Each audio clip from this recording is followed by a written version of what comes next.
Bonjour ou bonsoir. Aujourd'hui, notre méditation est sur le fait que dans toutes circonstances, il serait bon d'être soi-même. Mais avant de commencer, pensez à vous abonner, activez la petite cloche pour être informé des nouveautés et n'oubliez pas de mettre un petit commentaire à la fin de cette vidéo.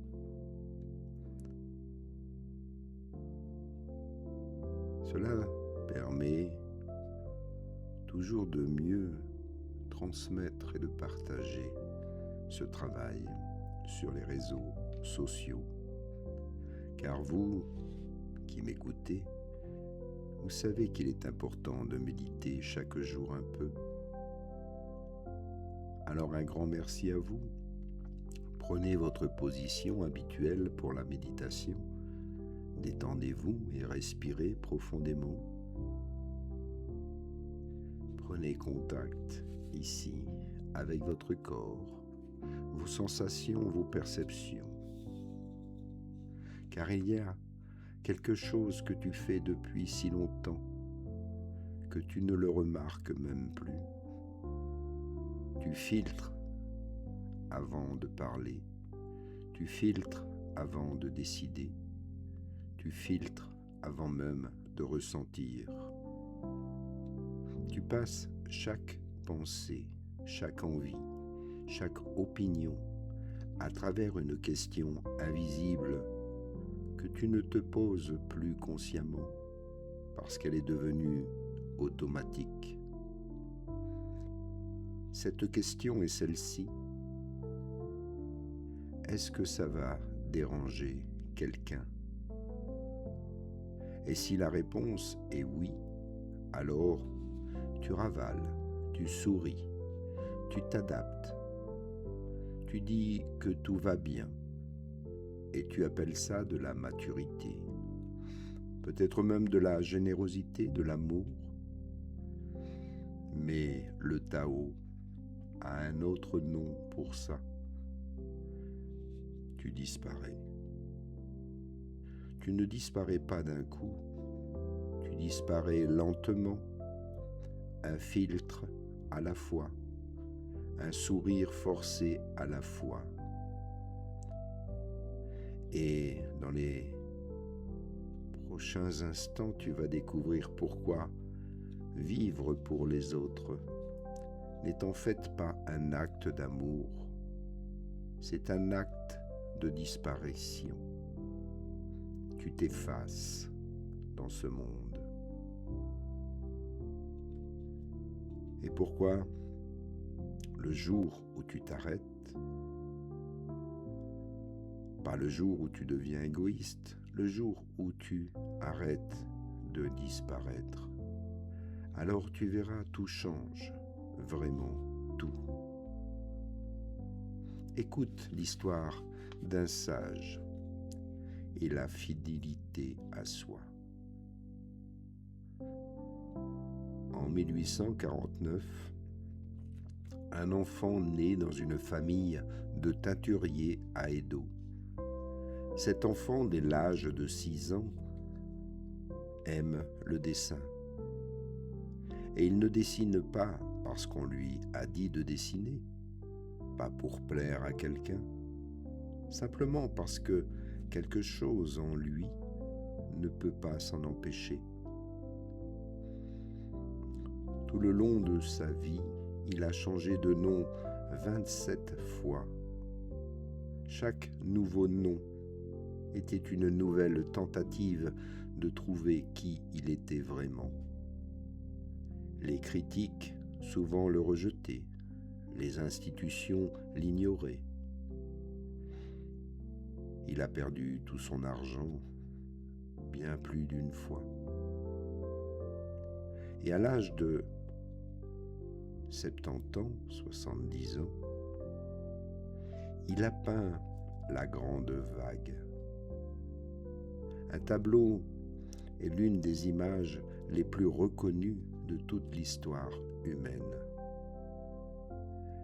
Et sur son lit de mort, à 89 ans, le peintre dit quelque chose que personne n'oublie. Ah, si le ciel m'avait accordé 10 années de plus, j'aurais pu devenir un véritable artiste. Un homme qui, pourtant, avait résisté à tout. Le rejet, la pauvreté, l'oubli. Parce qu'il y avait quelque chose en lui, à l'intérieur, que personne ne pouvait lui enlever.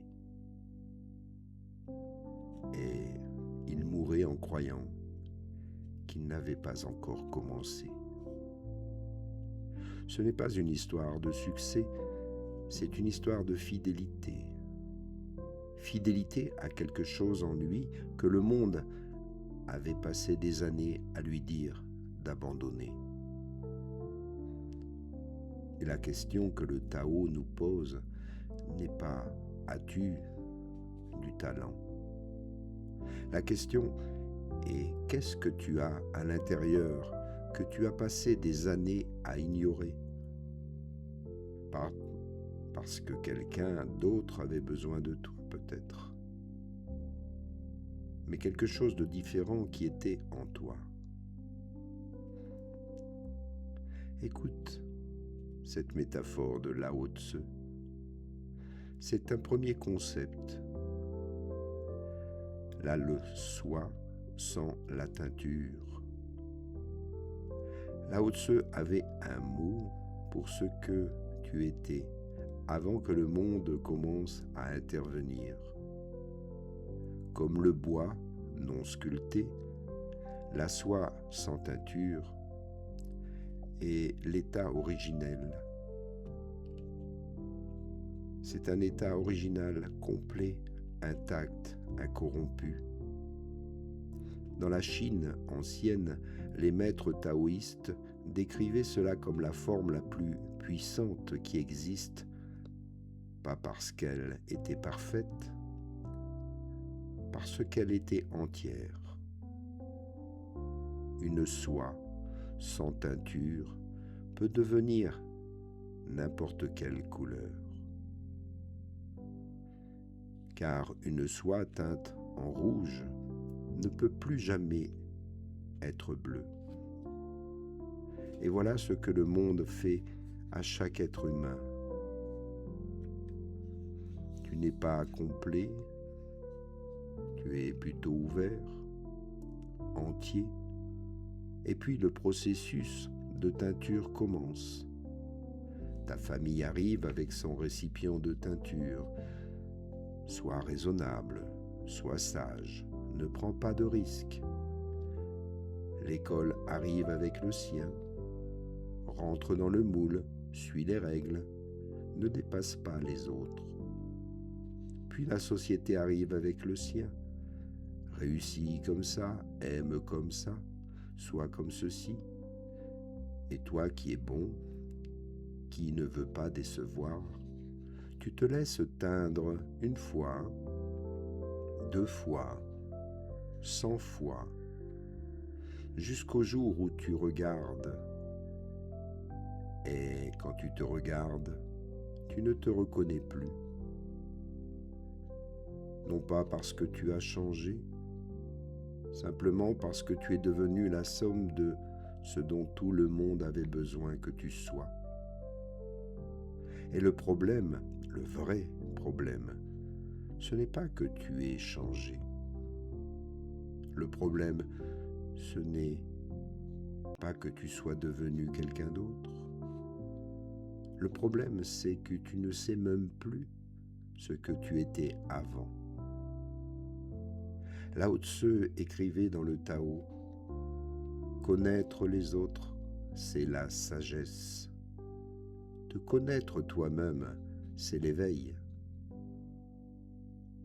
Tu passes ta vie à connaître les autres, leurs besoins, leurs attentes, leur humeur. Tu les lis mieux que tu ne te connais toi-même. Tu arrives mieux à les comprendre que tu ne te comprends toi-même. Et pendant ce temps, ta vraie nature en toi attend. Elle n'est pas morte, pas disparue, juste en attente, comme la soie dans un tiroir. Toujours là, toujours entière, attendant le moment où tu décideras de la sortir.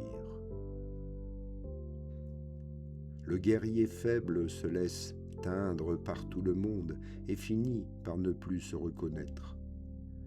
Le guerrier lucide remarque la teinture et commence à la gratter. Le maître protège sa vraie nature, non pas en refusant le monde, mais en sachant toujours où est sa couleur originale. Ce que tu caches finit toujours par t'épuiser. C'est le deuxième concept d'un sage. Est-ce que tu portes? Et ce que tu veux porter? Revenons à ce peintre parce que ce qui est fascinant dans sa vie, ce n'est pas le talent, la résistance. Pendant plus de 80 ans, le monde lui a dit que ce qu'il faisait n'était pas assez commercial, pas assez académique, pas assez conventionnel. Et pendant 80 ans, il a continué, pas par entêtement, mais par fidélité. Il y a une différence cruciale entre les deux. L'entêtement dit « je vais te prouver que j'ai raison ». La fidélité dit « je ne peux pas faire autrement que d'être ce que je suis ». Alors il ne peignait pas pour prouver quelque chose aux critiques, il peignait parce que quelque chose en lui, quelque chose que rien ne rejetait, ce qu'il voulait atteindre, exigeait d'être exprimé. Et voilà la question que le Tao nous pose. Qu'est-ce que tu portes en toi que tu as arrêté d'exprimer? Parce que quelqu'un, un jour, a dit que ce n'était pas assez? Une façon d'aimer, une façon de travailler, une façon de voir le monde, une opinion que tu n'oses plus défendre, un rêve que tu n'oses plus nommer. Et tu l'as mis dans un tiroir, tu t'es convaincu que c'était de la maturité. Mais ce peintre nous montre quelque chose de bien plus important.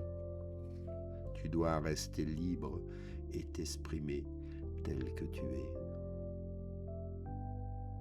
C'est comme cela que tu t'accomplis.